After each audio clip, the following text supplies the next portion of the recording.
Salut tout le monde, c'est Ginji. On va poursuivre ces affaires de 11 conseils. Donc j'ai dit que j'allais en traiter 5. N'oubliez pas, le lien est en description pour les 11 conseils et c'est ça que je remets en cause. Je le résume de nouveau, hein, les 11 conseils, cet article, je trouve que c'est de la merde, sauf le 7e conseil où j'ai vraiment rien à redire là-dessus. Mais j'ai décidé d'en choisir 5, pour moi les 5 qui posaient le plus de problèmes, afin de pouvoir traiter la chose. Donc, on avait déjà fait le conseil numéro 3. Maintenant, on va faire le petit morceau de merde là qui reste coincé au fond de la cuvette. On va faire le conseil numéro 4. Allez, c'est parti. Donc, c'est parti. Mon personnage ne ferait jamais ça est une excuse chiante. Un non massif à l'aventure à un niveau fondamental. C'est un refus tout net de participer. Au lieu de rester bloqué sur les notions préconçues sur ce que ferait ou ne ferait pas ton personnage, accepte les complications et fais-le quand même, tout en établissant pourquoi tu vas le faire. Pourquoi ton voleur ferait cette mission pour l'église? Peut-être a-t-il des raisons secrètes? Est-ce par sens de la camaraderie avec le reste du groupe? Les personnages dans les situations embarrassantes constituent la chair même d'une bonne histoire. Tu te souviens de cette histoire géniale où un hobbit a envoyé Gandalf se faire voir et rentrer chez lui se curer les ongles jusqu'à ce que tout son village soit englouti par les armées des ténèbres? Non. Ben non, putain. Alors maintenant, tu prends ton sac à dos et tu te bouges les fesses. Frodon. Si tu te retrouves à expliquer en permanence les actions de ton personnage ou à ne pas vouloir accepter les décisions du groupe à cause des motivations de ton personnage, eh bien mon gars, peut-être que ces motivations sont erronées. Elles ne sont pas gravées dans la pierre, c'est le groupe le plus important, pas ton personnage. Alors si ça ne marche pas, abandonne ton perso aux idées arrêtées au prochain village et crée-en un autre plus ouvert aux nouvelles idées. Vois éventuellement avec ton groupe pour créer un personnage qui trouvera sa place parmi eux. Ton personnage fait partie de l'histoire, ce n'est pas l'histoire de ton personnage. Mis à part le fait de ce que j'ai expliqué avec l'exemple de la dernière fois dans la dernière vidéo, elle peut aussi s'appliquer ici. Mais il a fait, je pense que c'est un des conseils les plus merdiques qu'il ait jamais donné dans la liste. Mais je crois qu'il y en a un plus bas aussi. Bon, on va découper ça pour que vous voyez un petit peu pourquoi c'est un très mauvais conseil. Mon personnage ne ferait jamais ça. Alors écoutez-moi bien. Là, là je parle pas aux joueurs parce que c'est des conseils donnés aux joueurs, mais là je vais m'adresser aux maîtres de jeu débutants et aux maîtres de jeu vétérans. Quand un joueur me dit mon personnage ne ferait jamais ça, je sais, peut-être par tout le procédé et toute la manière dont il a interprété son personnage, que son personnage ne ferait jamais ça. L'argument de la contrainte qu'il a présenté est viable, il n'y a pas de problème, mais tu ne peux pas l'utiliser indéfiniment. C'est vecteur de frustration. Tu ne peux pas l'utiliser tout le temps. Je vais expliquer c'est quoi le fin fond du problème, mais on va débunker la partie que j'adore. Hein, c'est l'exemple du Seigneur des Anneaux. Tu te souviens de cette histoire géniale où un hobbit a envoyé Gandalf se faire voir et rentrer chez lui se curer les ongles de pied jusqu'à ce que son village soit englouti par l'armée des ténèbres? Non. Ben non, putain. Alors maintenant, tu prends ton sac à dos et tu te bouges les fesses. Frodon. Alors, Le Seigneur des Anneaux est un roman. Espèce de gland. Désolé, les gingider n'ont pas le but d'être corrosif, mais là, je n'ai pas d'autre moyen de le dire. C'est un gland. Est-ce que tu vas voir Frodon regarder Tolkien et puis lui dire dis donc, au créateur, là, je suis vraiment obligé d'aller avec Gandalf? Ben non. Espèce d'abruti, va. Comment les gens font pour ne pas comprendre que des médias ont des fonctionnements différents et que même si on peut raconter des histoires et des histoires différentes, que la façon de raconter une histoire dans un roman, dans un jeu vidéo, dans un jeu de rôle et aussi au cinéma, ce n'est pas du tout la même chose. Le joueur a une interactivité avec son personnage et toi, en tant que maître de jeu, tu viens dire à la personne que oui, non, mais il faut accepter les contraintes. Ben non, fils de pute. Non, évidemment que non. Si il y a un problème à ce niveau-là, que son personnage ne ferait jamais ça, et que tu veux le soumettre à ce scénario-là, c'est toi, MJ, qui est fautif. Je vais vous expliquer une bonne chose. Quand vous avez un ensemble, vous avez une tablée, vous avez des joueurs, ils interprètent des personnages, vous interprétez une campagne. Dès la session 0, si vous n'en avez pas fait, c'est bien fait pour vous. Si vous n'en avez pas fait, il fallait expliquer le ton, les intentions, ce que le groupe comptait faire, et aussi les événements qui sont pris en compte. Mais par contre, est-ce que ça veut dire aussi pour autant qu'ils sont censés accepter tous les scénarios si la base du scénario est très mauvaise? La contrainte peut fonctionner, il y a même des campagnes Suicide Squad où les gens, on leur a mis un rituel qui fait que leur tête explose si jamais ils ne font pas la tâche et après ils sont libérés s'ils ont réussi. Ça fonctionne ce genre de scénario-là. Mais quand un joueur me dit mon perso ne ferait jamais ça, évidemment il ne ferait jamais ça. Et toi, espèce de crétin de MJ, si jamais tu présentes un scénario et qu'il n'est pas en accord avec les fondamentaux du groupe ou les fondamentaux d'un personnage en particulier, tu entraves sa liberté créative et en plus de ça, tu vas le soumettre à faire quelque chose qu'il sait que son personnage ne ferait pas et tu fais un perso dysfonctionnel. Et un perso dysfonctionnel avec un groupe qui n'est pas dysfonctionnel peut créer une partie dysfonctionnelle. Est-ce que ces idées sont erronées? Ces idées ne sont pas erronées.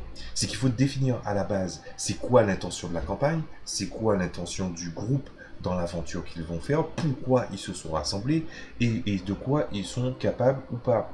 Et que tu peux faire des personnages avec des alignements différents, ou encore que tu décides que vos personnages, vous ne connaissez pas vos alignements respectifs, s'il y a un système d'alignement, et ben c'est tant mieux.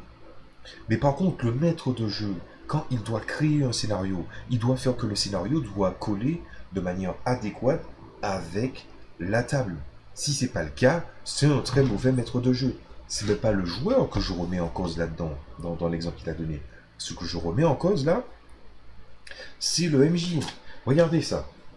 Ça, c'est mon bouquin à scénario. La page de gauche sert à la partie maître de jeu, la page de droite sert à la partie où les choses sont présentées et le topo de base. Mais je sais très bien qu'il y a des personnages que les joueurs vont interpréter et ils ne seront pas compatibles avec ce scénario-là parce que finalement, soit leur alignement, soit leur intention, ou soit de quoi est capable leur personnage, eh bien, à ce moment-là, ils ne peuvent pas faire ce scénario-là parce que sinon, ils feront quelque chose qui ne sera pas en adéquation avec la partie et que, à défaut de faire une partie fun, une partie qui est pleine de défis, tu leur fais faire une partie qui n'est pas adéquate avec la trame de la grande histoire qu'ils veulent faire.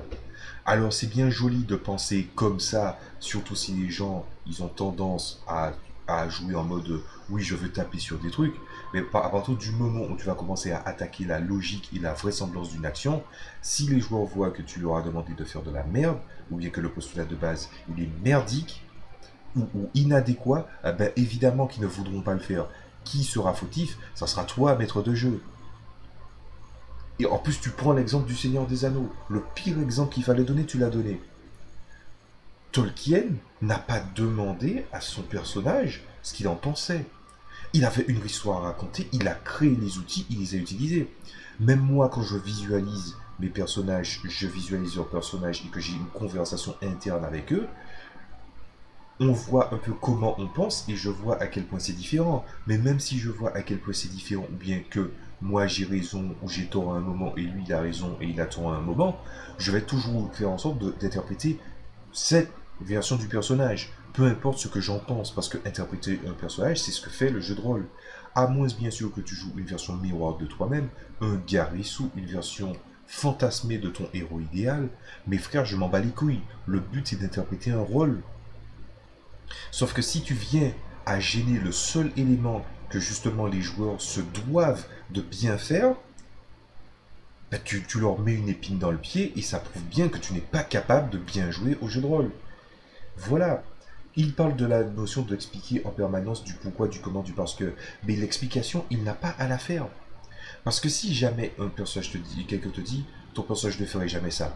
Si jamais on voit qu'il y a des signes que non, les personnages vont montrer des signes que non. Surtout si leurs personnages, si les personnages qu'ils interprètent sont des personnages de mauvaise foi. Il dit, ah ouais, tu dis ça, mais en fait, il s'est passé ça. Donc, du coup, c'est quoi la différence? Tu vois, il y a des subtilités. Tu peux même te servir du fait que le joueur ne fait jamais ça, et que le personnage lui-même, quand on va leur présenter une quête, il va dire je ne ferai jamais ça. Tu peux même créer, ça peut même créer un phénomène de bleed qui fait que des gens vont dire on t'a déjà vu faire quelque chose de pire ou de similaire. Et à ce moment-là, ça crée du drama parce que si jamais il finit par accepter pour le bien du groupe, exactement comme il a dit, n'empêche que c'était une forme de contrainte.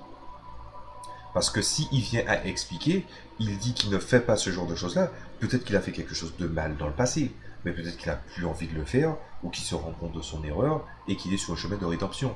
Et ramener la personne à une ancienne faute peut créer un drame où en fait les personnages se font moins confiance. Ce qui permettrait justement de créer des enjeux où d'habitude les joueurs ont tendance à être assez opiniâtres vis-à-vis de certaines situations, ben elles le seront vachement beaucoup moins, surtout quand il s'agira de traiter avec des personnages avec qui ils ont eu des conflits. Est-ce que ça arrive tant que ça que des joueurs se mettent en conflit avec entre eux? Ben, je l'ai déjà expliqué, bien sûr que non. Parce que si tu as fait ta session 0 ou si vous savez exactement pourquoi vous vous êtes mis ensemble, peu importe votre niveau d'alignement, c'est parce que vous aviez envie de créer quelque chose de plus grand. Et créer quelque chose de plus grand a forcément un point de départ, et c'est toi qui as amené ce point de départ. Si vous observez bien tout ce que je dis, c'est un conseil soi-disant qui est pour 11 conseils pour les joueurs, mais le problème qu'on voit là, c'est un problème de maître de jeu. Et ça, et pas autre chose. Si joueur, vous vous trouvez tout le temps en conflit avec personnage et que vous sentez que voilà, ça ne va pas, eh ben, si vraiment les choses ont été mal expliquées et que vous expliquez ça à la personne et qu'elle persiste, au lieu d'arrêter tes prochaines idées au prochain du village, tu peux très bien quitter la table avec ta fiche perso et ensuite aller dans une autre table avec cette fiche perso en expliquant le problème au futur maître de jeu. Je suis pas du genre à aimer la pratique de transférer une fiche et l'amener dans une autre table. Mais là, il y a des moments où tu veux interpréter quelque chose et que finalement ça ne fonctionne plus. Mais c'est parce que dès le départ, ça a été mal amené. Et qui est le dépositaire de si quelque chose est mal amené au début d'une campagne? C'est lui qui fait tourner la campagne. Et c'est qui? C'est le maître de jeu. Pas compliqué quand même. Et c'est bizarre que les gens n'ont pas tilté sur ça, en fait. Ensuite, il dit, pour conclure, ton personnage fait partie de l'histoire, ce n'est pas l'histoire de ton personnage. Ouais, mais par contre, il y a un truc qui n'a pas dit, c'est que si tous les personnages ont chacun leur mot à dire à la personne de se plier à la majorité, c'est s'asseoir sur une partie de la liberté. On est d'accord que le modèle démocratique du vote ne fonctionne pas toujours. Si tu veux aller vite, d'accord, mais c'est pas parce que tu veux aller vite que tu as pris la bonne décision. C'est pour ça qu'en amont, lors de la session 0, tu sais exactement ce que tu comptes rouler comme campagne. Ah mon dieu, mais c'est vraiment un truc de merde. Alors il dit, et le pire, c'est que le conseil s'appelle prends le contrôle complet de votre personnage. N'importe quoi le mec. N'importe quoi. Et si vous voulez prendre le contrôle complet de votre personnage, vous voulez ne pas être pris en défaut, joueur, c'est ce conseil-là que je peux donner à la fin. Vous voulez pas être mis en défaut, joueur, interprétez votre personnage de façon vraisemblable et surtout essayez de donner du volume à votre personnage. Je ne vous parle pas, j'ai déjà fait des vidéos là-dessus, j'essaierai de les mettre. Je vais essayer de mettre des vignettes là quand ça affiche. Mais franchement, je vous demande pas de faire des voix. Je vous demande pas à parler de la première personne du singulier. Je vous demande pas de jongler entre la première et la troisième. C'est pas grave. Peut-être que ça peut vous gêner parce que vous dites oui, mais eux ils sont plus à l'aise avec leur personnage. J'ai parlé à la première personne du singulier. Je voudrais faire pareil, mais je sens que ça fait bizarre. Prenez votre temps, vous êtes à l'aise, ça va rien changer de comment vous allez traiter ça. Essayez juste de traiter. Si vous faites de l'actual play, oui, c'est vrai que ça peut faire un peu cringe de vouloir tenter des trucs qu'on ne réussit pas. Mettez-vous à l'aise, faites ça tranquillement. Mais ce n'est pas parce que vous parlez à la troisième personne du singulier en disant il ou elle que ça veut dire pour autant que vous ne jouez pas bien votre personnage. Vous pouvez avoir un personnage avec des ambitions, qui traite certaines choses. Lui est peut-être arrivé quelque chose qu'il ne souhaite à personne, et que du coup, quand la chose est mise en face, eh ben, elle va agir de manière non rationnelle. Je crois que c'est une vidéo récente que j'ai vue, mais j'arrive plus à me rappeler laquelle, où en fait il y a des gens qui disent oui,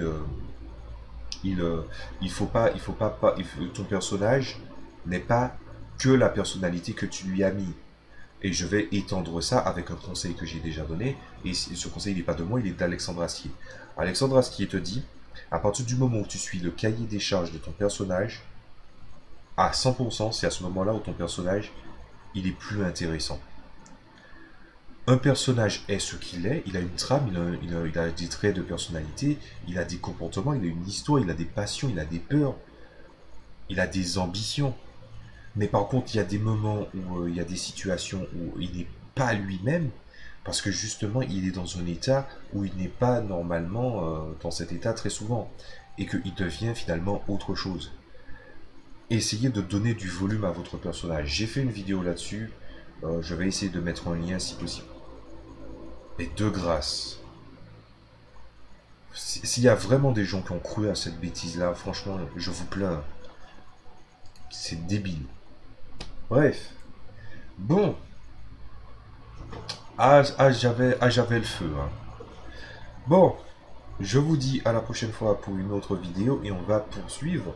Et évidemment, si vous avez des choses à rajouter ou bien même des contestations, vous dites oui, mais en fait, il y a tel ou tel machin, mettez-le en commentaire. C'est fait pour ça. Voilà. Je vous dis à la prochaine fois pour la troisième vidéo. Salut à tous et à très vite.